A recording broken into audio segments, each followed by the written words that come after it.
اللہ من الشیطان الرجیم بسم اللہ الرحمن الرحیم۔ جی کلاس 10 اسٹوڈنٹ کیسے ہیں آپ سب؟ میں امید کرتی ہوں ٹھیک ٹھاک ہوں گے اور اپنے گھر والوں کا بہت زیادہ خیال رکھ رہے ہوں گے۔ کلاس 10 آج ہم سورۃ احزاب کے رکوع نمبر 3 کو پڑھیں گے۔ رکوع نمبر 3 کا ہم آغاز کرتے ہیں۔ آیت نمبر 21 سے یہ شروع ہو رہا ہے۔ بسم اللہ الرحمن الرحیم۔ لقد کان لکم فی رسول اللہ اسوۃ حسنۃ لمن کان یرجو اللہ والیوم الآخر وذکر اللہ کثیرا۔ لقد کان البتہ ہے یقیناً،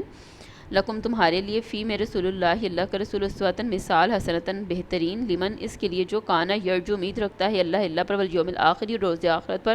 وذکر اللہ اور ذکر کرتا ہے اللہ تعالیٰ کا کثیراً کثرت سے۔ تو اللہ تعالیٰ کیا فرما رہے ہیں کہ تم کو پیغمبر خدا کی پیروی کرنی بہتر ہے، یعنی اس شخص کو جسے خدا سے ملنے اور روز قیامت کی آنے کی امید ہو اور وہ خدا کا ذکر کثرت سے کرتا ہو، تو اسے جو ہے وہ اللہ تعالیٰ کے رسول کی پیروی کرنی بہتر ہے، جو یہ امید رکھتا ہے کہ اسے کہ وہ روز آخرت اللہ تعالیٰ اور اس کے حضور حاضر ہوگا، اور روز اللہ تعالیٰ سے ملنے اور روز آخرت کی جس کو امید ہے وہ نبی پاک صلی اللہ علیہ وسلم کی پیروی کرنی اس کے لیے بہتر ہے، کیونکہ وہ جانتا ہے کہ جب اللہ کے حضور حاضر ہونا ہے تو اسی اسوہ حسنہ کی پیروی کر کے ہی آخرت میں کامیابی کی ضمانت حاصل کی جا سکتی ہے۔ آیت نمبر 22 میں چلتے ہیں۔ آیت نمبر 22 میں اللہ تعالیٰ فرما رہے ہیں کہ وَلَمَّا رَأَى الْمُؤْمِنُونَ الْأَحْزَابَ قَالُوا هَٰذَا مَا وَعَدَنَا اللَّهُ وَرَسُولُهُ وَصَدَقَ اللَّهُ وَرَسُولُهُ وَمَا زَادَهُمْ إِلَّا إِيمَانًا وَتَسْلِيمًا۔ وَلَمَّا اور جب رأى المؤمنین مومنوں نے دیکھا کہ الاحزاب لشکروں کو، قالوا وہ کہنے لگے، ھذا یہ ہے، موعدنا جو ہم نے وعدہ کیا، اللہ نے ورسولہ اور اس کے رسول نے، وصدق اور سچ کہا تھا اللہ نے ورسولہ اور اس کے رسول نے، وما اور نہیں زادہم ان کا زیادہ کیا، الا مگر ایمانً ایمان، وتسلیمًا اور فرما برداری۔ اور اللہ تعالیٰ فرماتے ہیں کہ جب مومنوں نے کافروں کے لشکر کو دیکھا تو کہنے لگے، یہ وہی ہے جس کا خدا اور اس کے پیغمبر نے ہم سے وعدہ کیا تھا، اور خدا اور اس کے پیغمبر نے سچ کہا تھا، اور اس سے ان کا ایمان اور اطاعت اور زیادہ ہو گئی، یعنی مومنوں کا ایمان اور اطاعت اس سے اور زیادہ ہو گئی۔ جب انہوں نے کافروں کے لشکر کو دیکھا تو انہیں اللہ تعالیٰ کے اور نبی پاک صلی اللہ علیہ وسلم کے بتائے ہوئے وعدے پر جو تھا وہ دیکھ لیا انہوں نے، کہ جو اللہ اور اس کے پیغمبر نے کہا تھا وہ وعدہ جو کیا تھا وہ سچ کہا تھا، اور اس سے ان کا ایمان اور زیادہ بڑھ گیا۔ من المؤمنین رجال صدقوا ما عاہدوا اللہ علیہ فمنہم من قضى نحبہ ومنہم من ينتظر وما بدلوا تبدیلا۔ من سے المؤمنین مومنوں میں سے، رجال ایسے آدمی، صدق انہوں نے یہ سچ کر دکھایا، ما عاہدوا جو انہوں نے عہد کیا اللہ سے، علیہ اس پر، فمنہم سو ان میں سے، فمن جو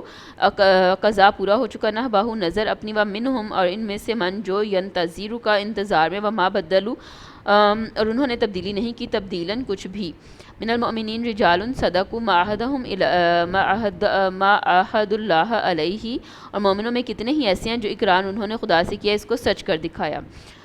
فمنہم من قضى نحبہ ومنہم من ینتظر، اور تو ان میں بعض ایسے ہیں جو اپنی نظر سے فارغ ہو گئے، اور بعض ایسے ہیں جو انتظار کر رہے ہیں۔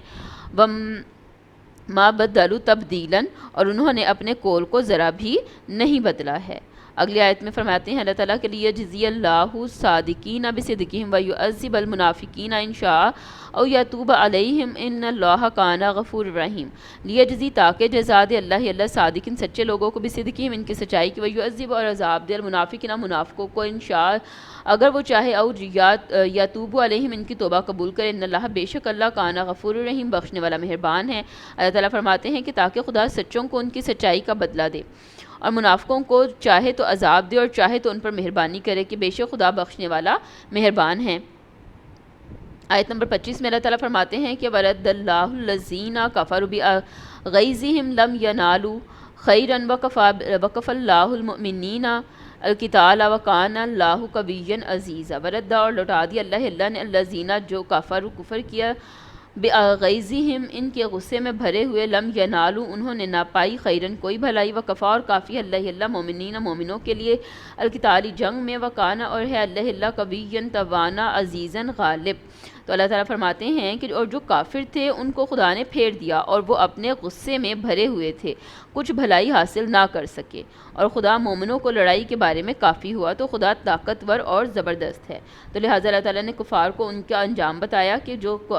کافر تھے ان کو خدا نے پھیر دیا، اور وہ غصے میں بھرے ہوئے تھے، تو لہٰذا وہ کچھ بھی بھلائی حاصل نہ کر سکے، لیکن مومنوں کو لڑائی کے بارے میں اللہ ہی کافی ہوا، اور خدا طاقتور اور زبردست ہے۔ آیت نمبر 26 میں اللہ تعالیٰ فرماتے ہیں کہ وَأَنزَلَ الَّذِينَ طَهَرُوا وَهُمْ من اہل الکتاب من سیاسیہم وقذف فی قلوبہم الرعب فریقا تقتلون وتأسرون فریقا وانزل، اور اتار دیا الذین اللہ نے ظاہرہم جنہوں نے ان کی مدد کی، من سے اہل الکتابی اہل کتاب، من سے سیاسیہم ان کے قلعے، وقذف اور ڈال دیا فی میں قلوبہم ان کے دل میں، روبی روب فریقا ایک گروہ، تقتلون تم قتل کرتے ہو، تأسرون اور تم قید کرتے ہو، فریقن ایک گروہ کو، اور اہل کتاب میں سے جنہوں نے ان کی مدد کی تھی ان کو ان کے قلعوں سے اتار دیا اور ان کے دلوں میں دہشت ڈال دی، تو کتنوں کو تم قتل کر دیتے تھے اور کتنوں کو قید کر لیتے تھے۔ اب یہ اہل کتاب کے بارے میں بتایا جا رہا ہے کہ جن اہل کتاب نے کفار کی مدد کی تھی، جنہوں نے ان کی مدد کی، مطلب جن اہل بیت نے کفار کی مدد کی تھی، تو ان میں سے اللہ تعالیٰ نے ان کو ان کے قلعوں سے اتار دیا اور ان کے دلوں میں دہشت ڈال دی۔ تو اب مسلمانوں کو یہ فرمایا جا رہا ہے کہ تو کتنوں کو تو تم قتل کر دیتے تھے اور کتنوں کو قید کر لیتے تھے۔ رکوع کی آخری آیت میں اللہ تعالیٰ فرما رہے ہیں اس آیت میں وَأَوْرَثَكُمْ أَرْضَهُمْ وَدِيَارَهُمْ وَأَمْوَالَهُمْ وَأَرْضًا تَطَئُوهَا وَكَانَ اللَّهُ عَلَىٰ كُلِّ شَيْءٍ قَدِيرٌ۔